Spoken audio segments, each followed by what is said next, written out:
Hola mis amigos, nuevamente bienvenidos a su programa estelar Hablemos de la Biblia, que en estos días de incertidumbre proclama un mensaje de paz, de seguridad y de amor.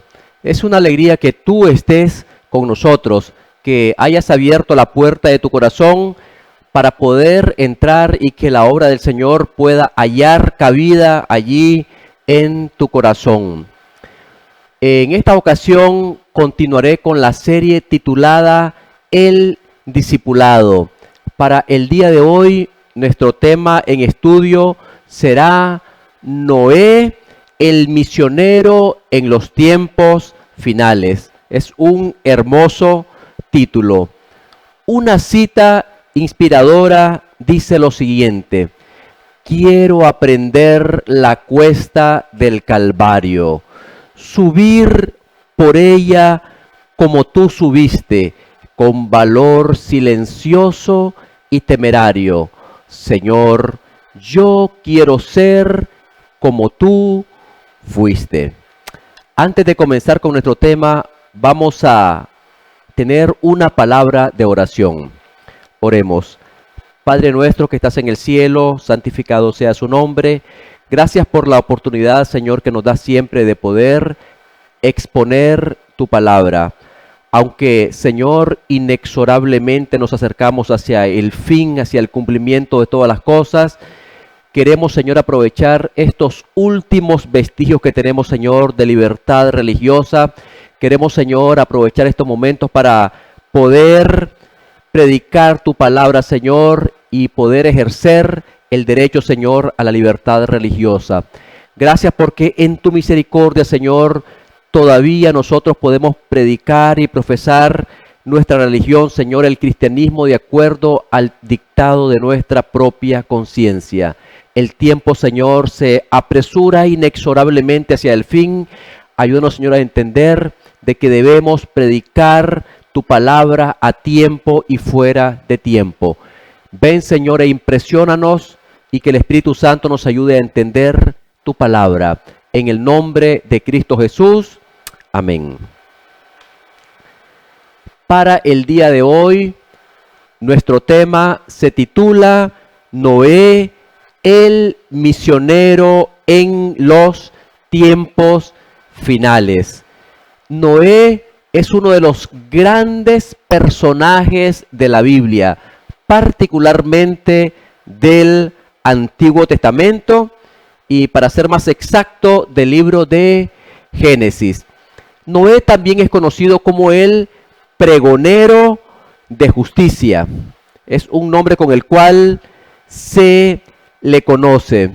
Y como introducción diré lo siguiente: después de la caída del hombre, después del pecado de Adán y Eva, la raza humana se fue degenerando rápidamente, no solamente en maldad, pero sí también en cantidad.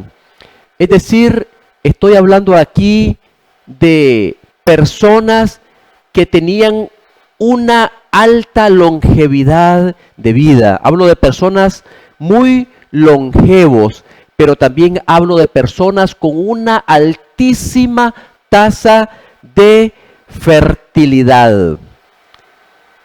En ese tiempo previo al diluvio, uno de los peligros grandes que afrontaban los setitas, es decir, los descendientes de Set, es que los setitas encontraban a las hijas de Caín como mujeres bellas.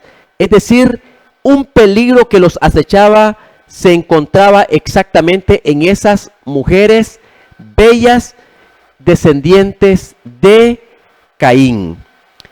Las esposas eran elegidas no exactamente a base de virtudes cristianas, sino únicamente tomando en cuenta la belleza exterior, el físico, y el resultado fue que la maldad y la impiedad se proliferaron tanto entre los descendientes de Set. Es decir, estos matrimonios profanos entre los setitas, los descendientes de Set, y las hijas de Caín o los cainitas, esta unión hizo que se degenerara tanto el linaje bendito de Jehová, y además de eso se proliferó la maldad a un grado superlativo. Estas alianzas profanas entre setitas y cainitas, esto fue la causa del rápido aumento de la impiedad entre los primeros hombres. Y es que Dios en su palabra siempre ha amonestado en cuanto al peligro a sus seguidores para que no se casen con personas que son incrédulos, exactamente debido al altísimo peligro, debido al potencial peligro al que se expone el cristiano al unirse con una persona que no es de su mismo credo religioso o de su mismo fe. El peligro latente es que el cristiano tiene la tendencia a sucumbir ante el no creyente y no a la inversa. Vamos a ir al libro de Deuteronomio. Estaremos en el capítulo 7, los versículos 3 y 4.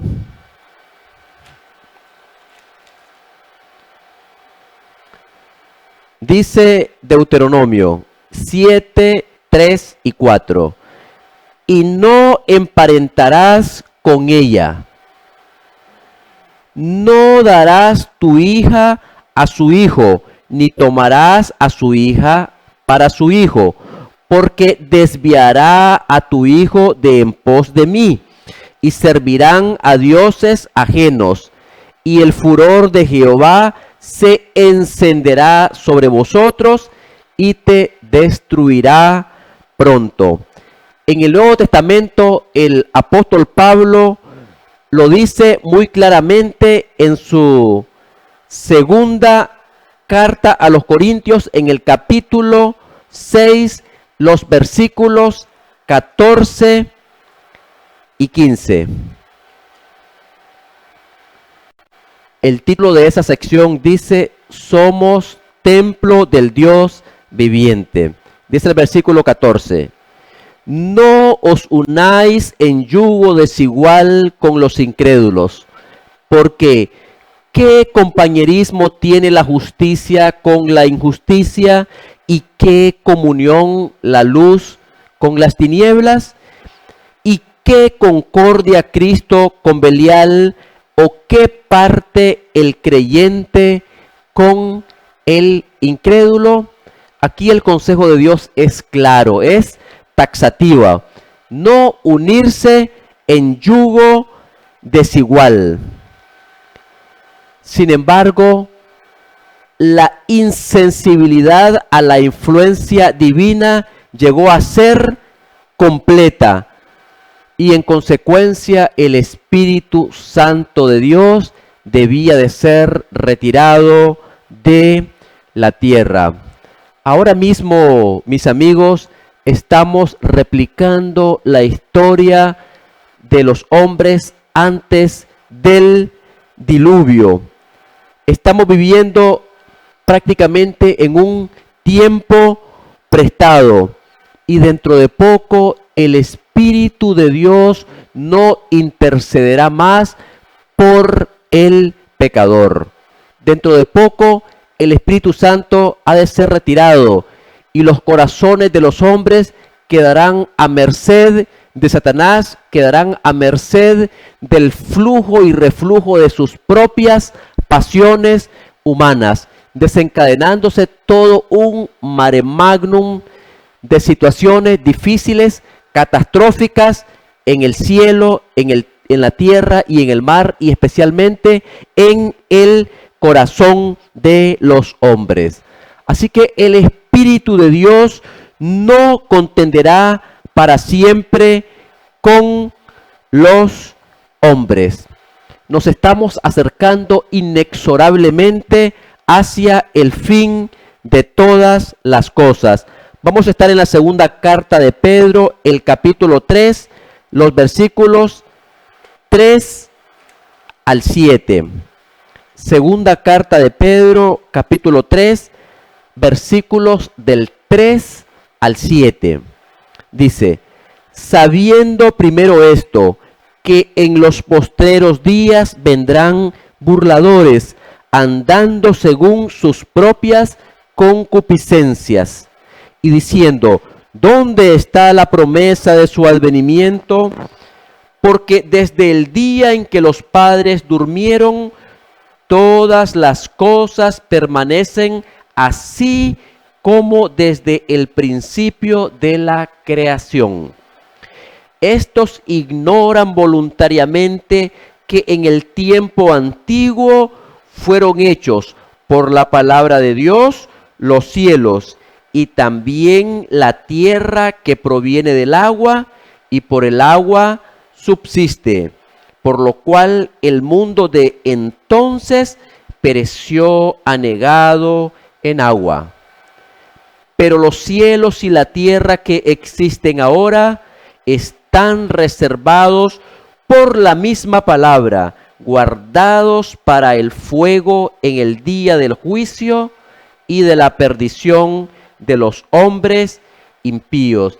Dice la palabra del Señor que estos hombres ignoran voluntariamente que en el tiempo antiguo el mundo prácticamente fue destruido.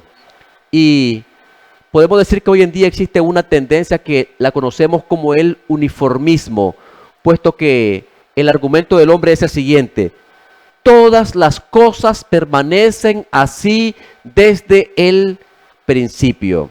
Eso lo conocemos como el uniformismo. Sin embargo, nosotros sabemos que en un sentido pleno, en un sentido práctico, en sentido histórico y en sentido filosófico, esto no es cierto. Las cosas cambian. Ya lo dijo Heráclito de Éfeso cuando dijo: todo fluye, todo cambia. Y alguien haciendo un comentario de esta frase dijo lo siguiente: nunca el agua cruza por el mismo lugar del río dos veces. Lo que está tratando de decir es que siempre los eventos están en continuo cambio. Siempre estamos en cambio absoluto. Aquí la palabra del Señor nos muestra que en el tiempo antiguo, en los tiempos previo al diluvio, la situación era totalmente difícil. Dice la palabra del Señor que el designio del corazón de los hombres era de continuo solamente el mal. Es decir, los mismos pensamientos del hombre estaban compenetrados hasta la médula solamente de maldad. El hombre respiraba maldad. Es decir, incluso hasta lo que el hombre creía, lo que el hombre pensaba era solamente en maldad. Es decir, su mente estaba compenetrada, saturada de maldad. Y sin embargo, mis hermanos, en medio de esta situación catastrófica, en medio de un mundo cada vez más apartado del Señor, en medio de toda esta perdición humana, el Señor halla a un hombre que caminaba con Él. Halla a un hombre que es justo y perfecto de corazón. Estamos hablando de Noé. Y es que así como el Señor llamó a un hombre en medio de una generación perdida, hoy también el Señor nos llama para llevar el último mensaje de amonestación a un mundo que perece en las aguas del proceloso mar. Ya pronto el Espíritu de Dios no contenderá más con el pecador mortal y pronto los juicios de Dios caerán sobre este mundo condenado a la destrucción y se desencadenarán todas las plagas registradas en el Apocalipsis.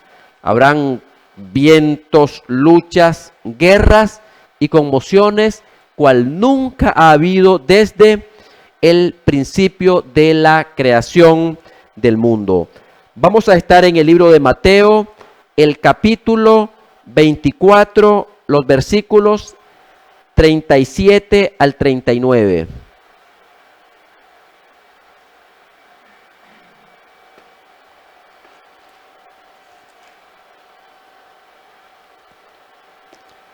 Mas como en los días de Noé, así será la venida del Hijo del Hombre. Porque como en los días antes del diluvio estaban comiendo y bebiendo, casándose y dándose en casamiento, hasta el día en que Noé entró en el arca.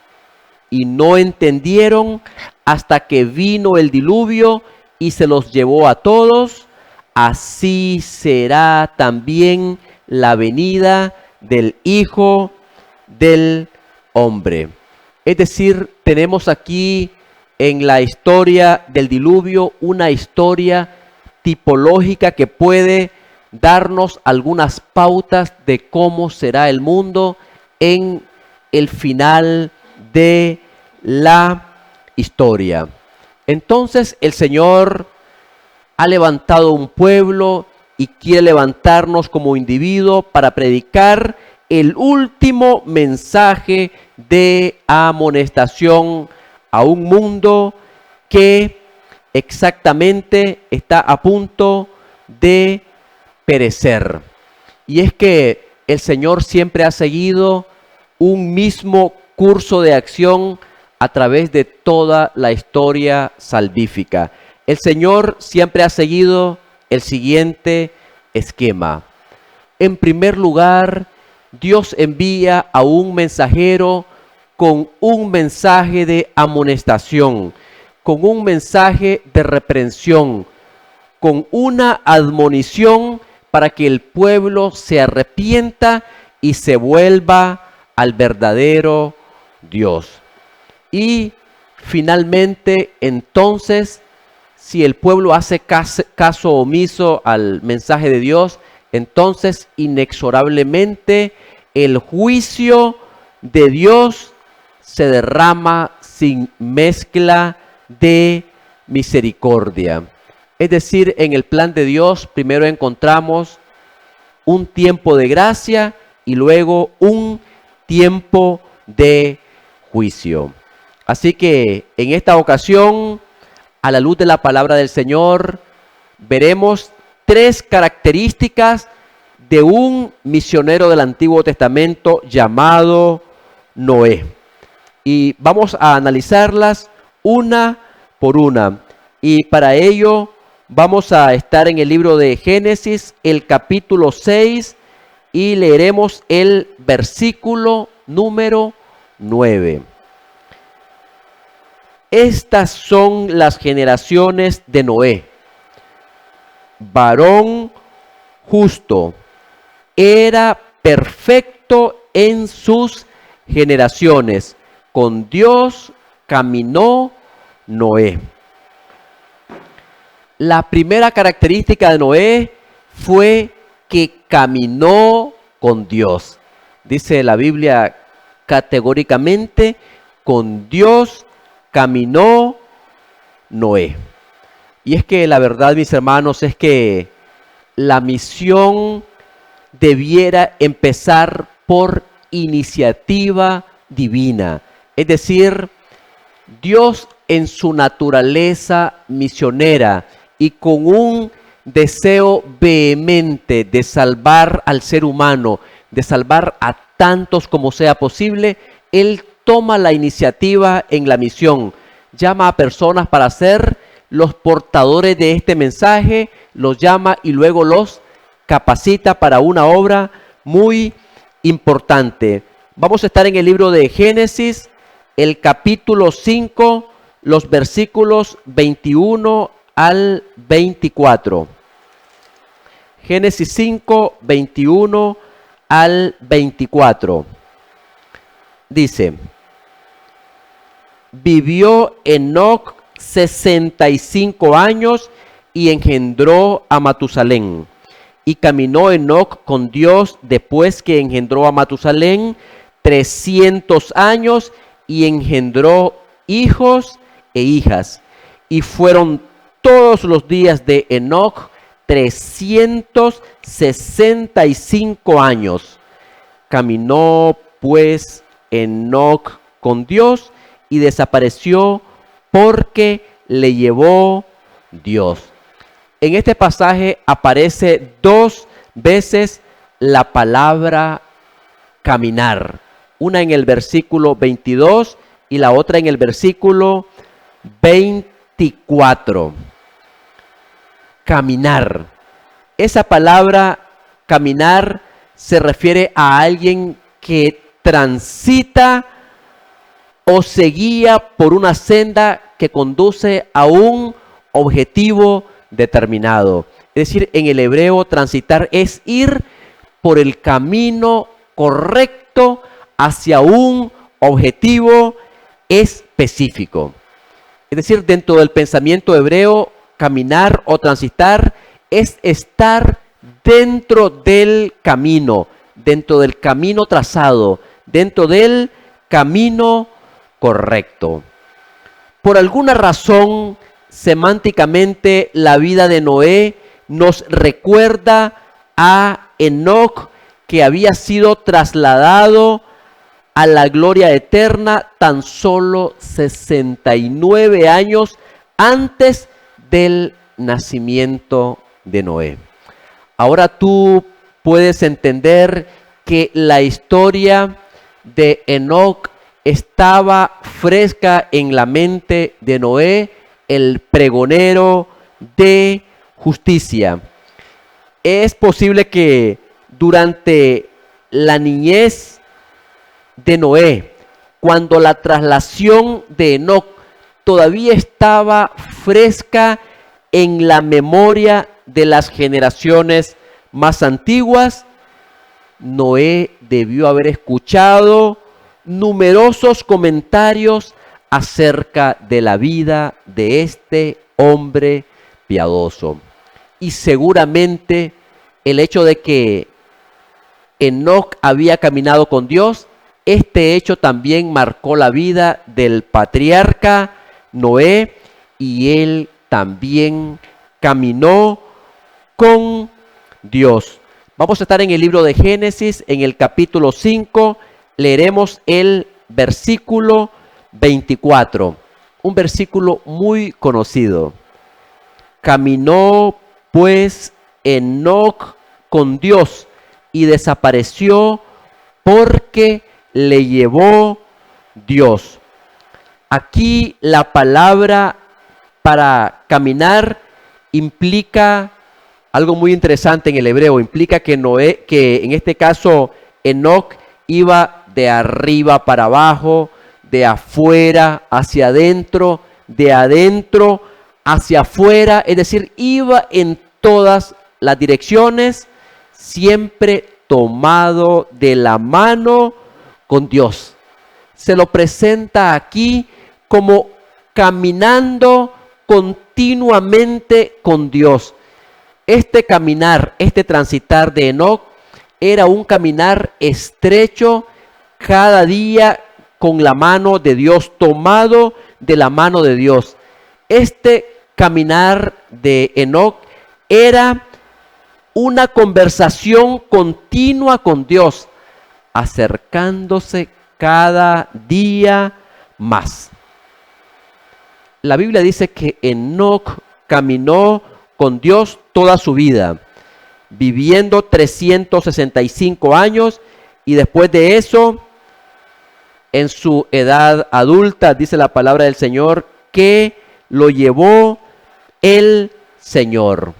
Es decir, para Noé, para Enoc, el Señor era toda su vida, era todo lo que él necesitaba tener en su vida.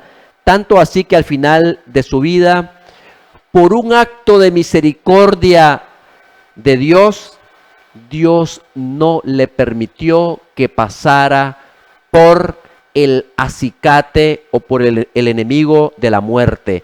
El Señor lo libró por un acto de misericordia, por un acto de gracia del Señor.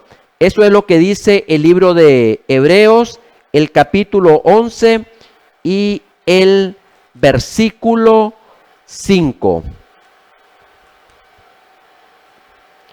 Por la fe, Enoc fue traspuesto para no ver muerte, y no fue hallado porque lo traspuso Dios, y antes que fuese traspuesto, tuvo testimonio de haber agradado a Dios.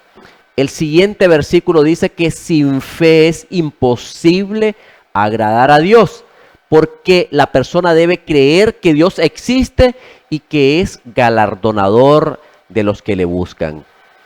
Qué premio para un hombre que caminó con Dios. Dios se lo llevó. Una escritora inspirada, hablando de la vida de Enoc, dice lo siguiente, cito textual: el andar de Enoc con Dios no era un arrobamiento o un éxtasis o una visión, sino que era el cumplimiento de los deberes de su vida diaria. Nótese cómo la señora White traduce el caminar de Enoc con Dios. Para ella, caminar con Dios, en el caso de Enoc, era el cumplimiento de los deberes de su vida diaria. Hablando de Noé, dice, hablando de Enoc, dice, no se aisló de la gente convirtiéndose en ermitaño, pues tenía una obra que hacer para Dios en el mundo. En el seno de la familia y en las relaciones con los hombres, ora como esposo o padre, ora como amigo o ciudadano, fue firme y constante siervo de Dios. Qué ejemplo más hermoso el de Enoc, que influyó en la vida de Noé, que es el personaje que estamos estudiando. Entonces, caminar con Dios es acción, es ir en la dirección correcta, es estar dentro del camino, es mantenerse dentro del rumbo. Los hijos de Dios están llamados a ser representantes de Cristo y a manifestar siempre la bondad y la misericordia de Dios. Así como Cristo vino a este mundo a revelar el carácter del Padre, así también nosotros somos llamados a revelar el carácter de Dios a un mundo que necesita conocer a Dios. Pero en este sentido, nosotros somos puestos como luz, como sal, como un canal de bendición. Nosotros no podemos influir en el mundo apartándonos del mundo. Y al igual que Enoc, no podemos ser ermitaños y predicar o vivir una vida monástica o ascética apartado de las personas. El caminar con Dios se puede expresar en el cumplimiento de los deberes de la vida diaria. Allí, mi amigo, donde tú te encuentras, exactamente en tu profesión, en lo que tú haces, en el cumplimiento de tus deberes, tú allí puedes reflejar el carácter amante de nuestro Dios. En este sentido somos luz. Dice la palabra del Señor que vosotros sois la luz del mundo. Una ciudad asentada sobre un monte no se puede esconder, ni se pone la luz debajo del almud, sino que se pone encima y así alumbra a todos los que están en casa. Y de esa manera, dice el Señor, ustedes pueden glorificar a vuestro Padre que está en los cielos. Pero también somos puestos como sal. Dice la palabra del Señor, dice Mateo, vosotros sois la sal de la tierra. Pero si la sal se desvaneciere, ¿con qué será salada? No sirve más para nada, sino para ser echada afuera y hollada por los hombres. Es decir, para ser sal debemos de mezclarnos con las personas, no aislarnos de ella, especialmente en estos tiempos difíciles. Se ha hecho proverbiar la frase en tiempos de pandemia.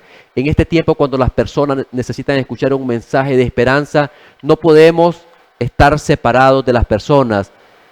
Tomando las medidas, podemos llegar y dar una palabra de aliento al corazón de las personas. Hemos sido llamados para ser sal en este mundo. La sal da sabor y la sal preserva. Para eso hemos sido llamados. También para ser un canal de bendición, para que a través de nosotros el canal de bendición o las bendiciones de Dios puedan fluir hacia este mundo. Hacia este mundo que tanto necesita del Señor. La segunda característica de Noé tiene que ver con su justicia. Vamos a ir nuevamente al libro de San Mateo, al capítulo 6 y al versículo 9. Estas son las generaciones de Noé. Noé, varón justo, era perfecto en sus generaciones. Con Dios caminó Noé. Dice Noé, varón justo. La primera característica de Noé es que caminó con Dios. La segunda característica es que era justo. Y la palabra justo en el texto sagrado no implica una inocencia intachable. Es decir, justo en la Biblia no se refiere a una persona que nunca ha cometido un pecado, sino más bien se refiere a la honradez, se refiere a la rectitud, a alguien que ha tomado el camino del Señor, se ha trazado un camino y se mantiene dentro del camino correcto. Algo muy hermoso que pude apreciar mientras leía el texto es que el versículo no dice o no menciona de que Noé era meramente justo, sino que dice que era un varón justo. Es decir, hace hincapié a su naturaleza humana y a pesar de una naturaleza humana pecaminosa, era un hombre justo. En la palabra del Señor, justo es aquel que obra con justicia, alguien que obra con rectitud. Ese es un hombre justo. Es un actuar conforme a la ley que obra según la voluntad de Dios con los demás y que también es irreprensible. Eso es ser justo delante de Dios. En el caso de Noé, cuando la Biblia dice que era justo, no quiere decir que Noé no pecó nunca.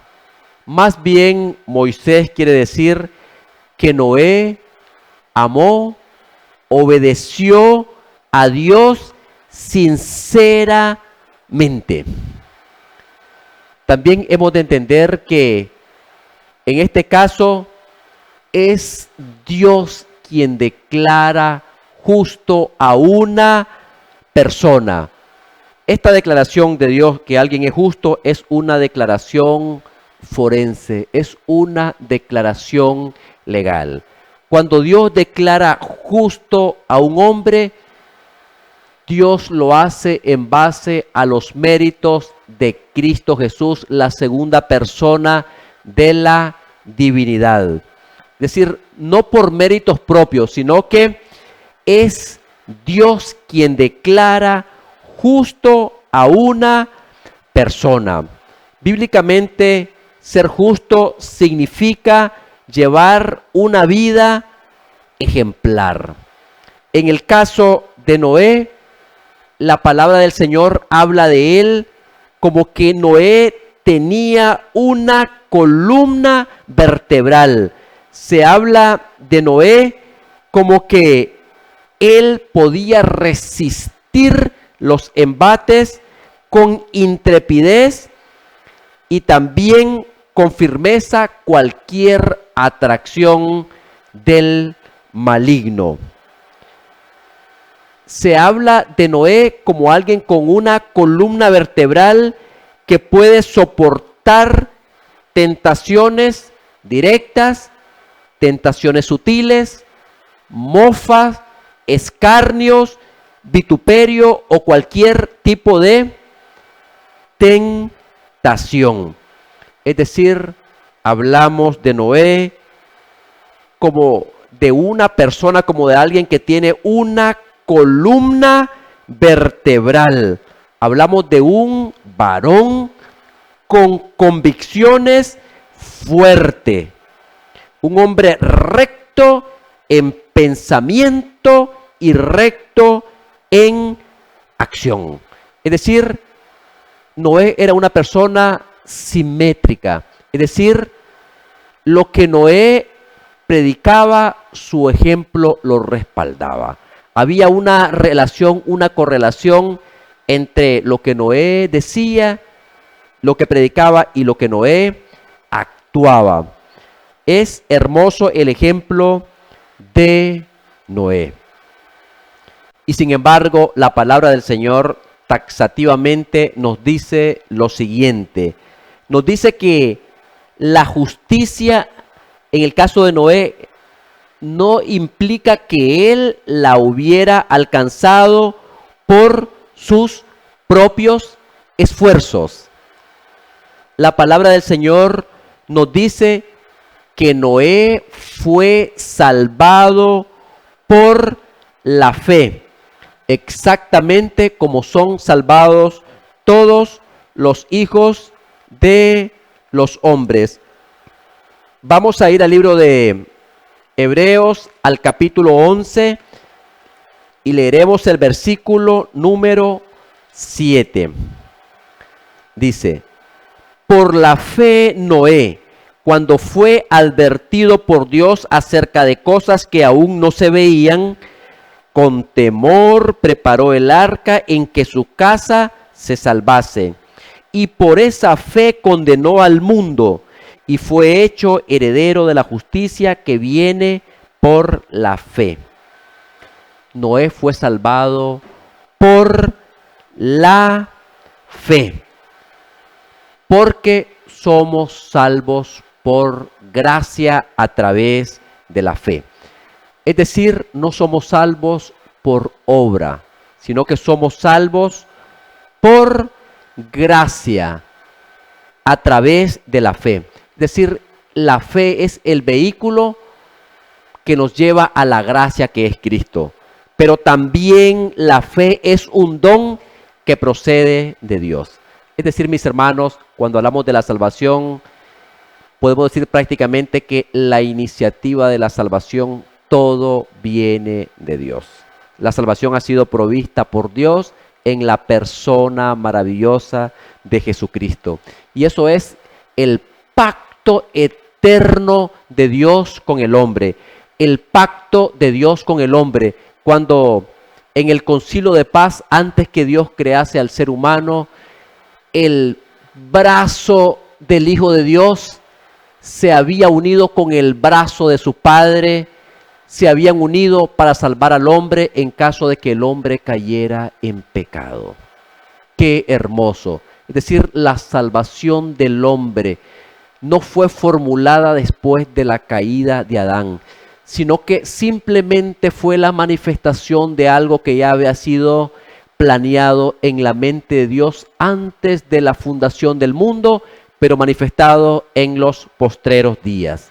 Entonces la salvación no fue formulada después de la caída del hombre. Dios no planeó el pecado. Dios previó su existencia e hizo frente a la terrible emergencia creando un plan de salvación. Es decir, hermano, la salvación viene de Jehová. La salvación Dios la ha provisto. Noé fue justo delante de Dios porque Dios lo declaró justo. Justo y fue salvo por la fe. Y la fe es un don que viene de Dios. Una escritora inspirada dice: si os entregáis a Él y lo aceptáis como vuestro Salvador, seréis entonces, por pecaminosa que haya sido vuestra vida, considerados justos por su causa. El carácter de Cristo sustituirá vuestro carácter y seréis aceptados delante de Él exactamente como si nunca hubieseis pecado. Y más aún, Cristo cambiará el corazón. En Él habitará por la fe. Entonces, mis hermanos, para ser justos, no debemos de centrarnos en nosotros mismos, porque no podemos hacer nada por nosotros mismos. Para ser justos, tenemos que ver hacia afuera, tenemos que ver a la persona maravillosa de Jesucristo, debemos de aceptar su ofertorio de gracia, centrarnos en Él porque es Cristo quien nos imparte su justicia. Entonces Noé fue declarado justo porque amó a Dios y caminó con Él. La tercera característica de Noé es que Noé fue perfecto. Dice la palabra del Señor que Noé fue perfecto en todos sus caminos. Es interesante cuando estudiamos la expresión o la palabra perfecto. En el griego del Nuevo Testamento, la palabra perfecto es telos. Y esa palabra indica madurez. La palabra telos indica madurez. Algo que está en continuo crecimiento. Algo que no para de crecer. Hablamos de ser perfecto como de la madurez espiritual. Cuando un cristiano está maduro, como dice Pablo, completamente preparado para toda buena obra. Una expresión fuerte se encuentra en el libro de Mateo, el capítulo 5 y el versículo 48. Y esto ocurre prácticamente ya al final del Sermón del Monte. Dice Jesús: sed pues vosotros perfectos como vuestro Padre que está en los cielos es perfecto. Sin embargo, aquí no se habla de impecabilidad, sino que se habla de ser alguien que está en continuo crecimiento, que no para de crecer. Es decir, aquí no estamos hablando entonces de impecabilidad. Dice que no era perfecto en sus generaciones. Esto no significa que vivió en un estado de impecabilidad, sino en un estado de integridad moral.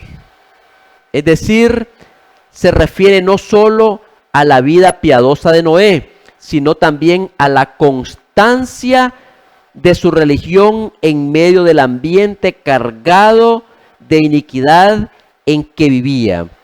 Es decir, Noé dejó constancia que se puede servir al Señor, que se puede ser perfecto en medio de una generación adúltera y pecaminosa. Y Noé dejó constancia de ello.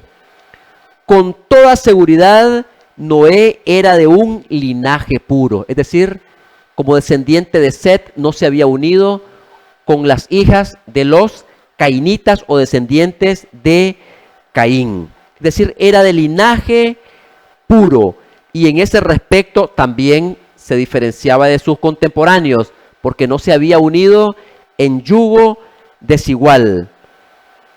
Sus contemporáneos generalmente eran fruto de casamientos promiscuos entre piadosos e impíos. Y sin embargo, Noé era de un linaje puro. Noé era perfecto en sus generaciones, dice la palabra del Señor. Y es que Noé no siguió a sus amigos, a sus familiares, ni a la sociedad en que vivía, sino más bien decidió vivir para Dios. Decidió marcar la diferencia en medio de una generación adúltera, de una generación perversa, de una generación cuyos pensamientos eran de continuo solamente el mal. Y en este punto, cuán diferente era Noé a nuestros días.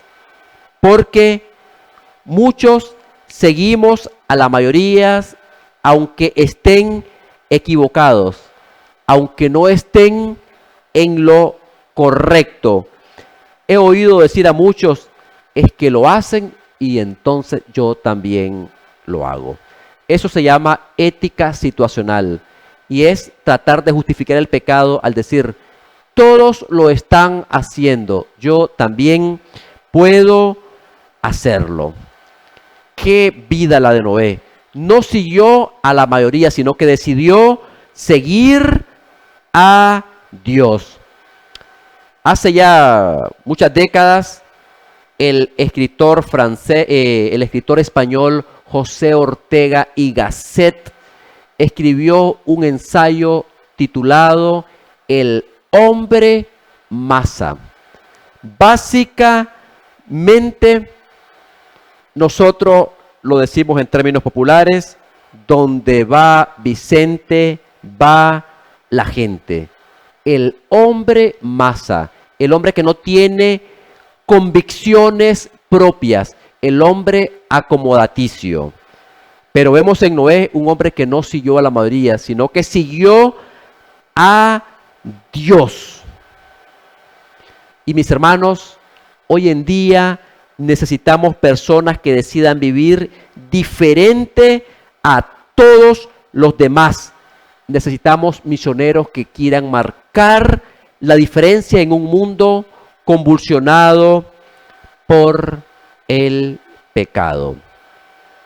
Dice la sierva del Señor, mientras Noé daba al mundo su mensaje de amonestación, sus obras demostraban su sinceridad. Es decir, predicaba y actuaba sinceramente delante de Dios.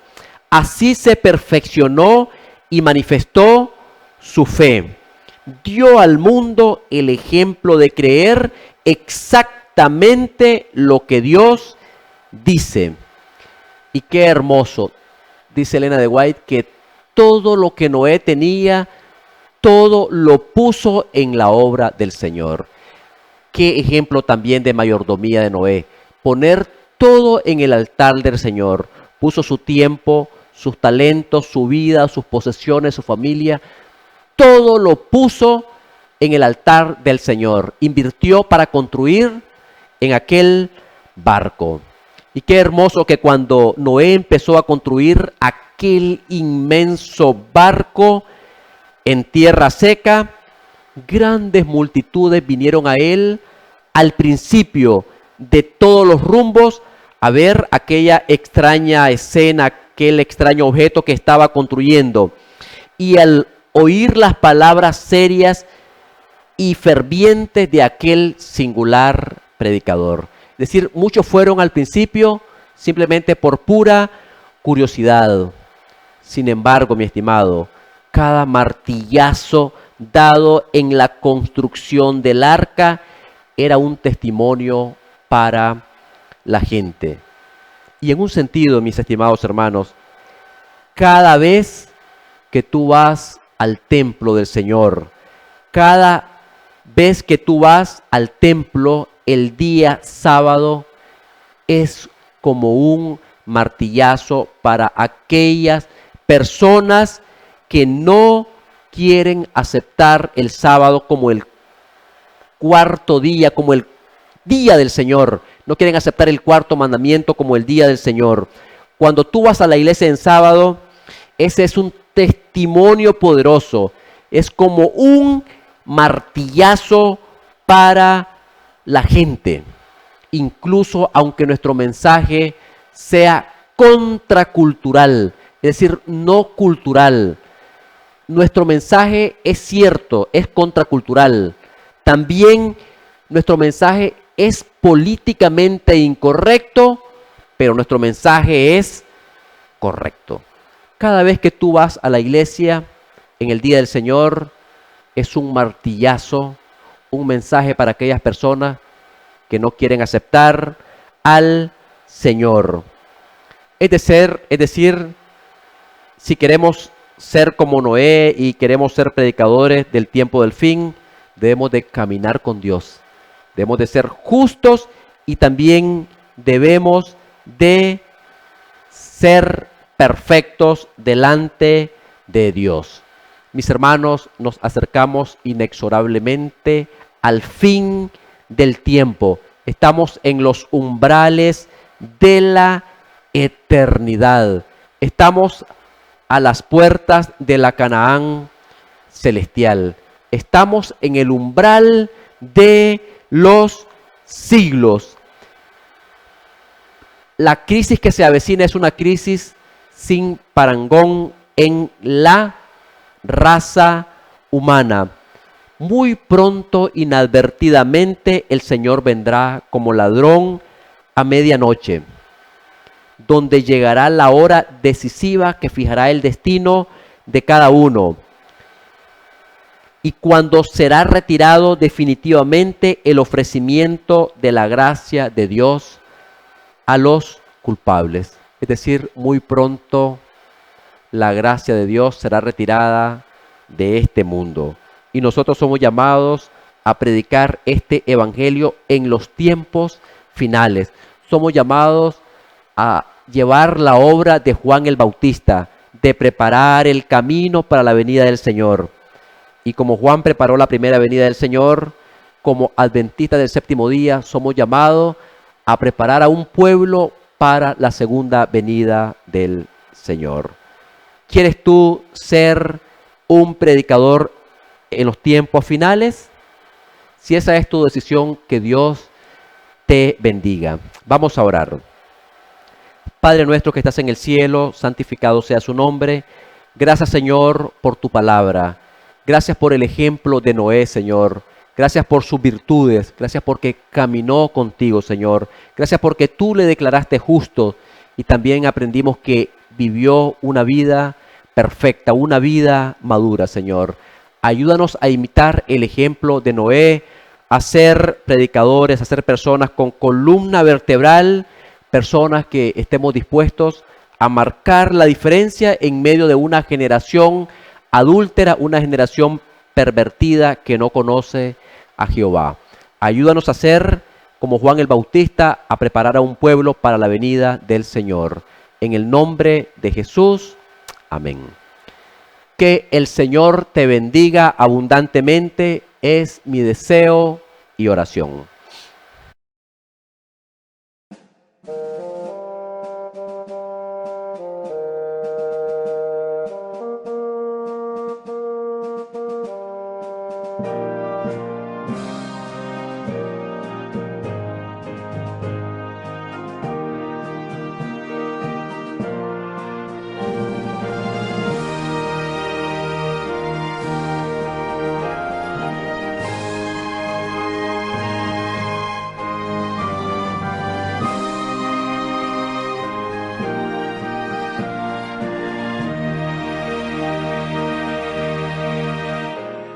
Hace años escuché que Jesús volverá, con gozo acepté esta verdad. La esperanza firme está, pues ahora bien yo sé que mi Cristo muy pronto volverá. Todo proclama con poder y las señales anuncian ya el fin. Atención, la vista levantad, la redención muy cerca ya está. Odio y guerras por doquier, violencia y maldad. No dudes, vendrá el buen Señor. Su promesa cumplirá, por sus hijos volverá. Si confiad, pronto nuestro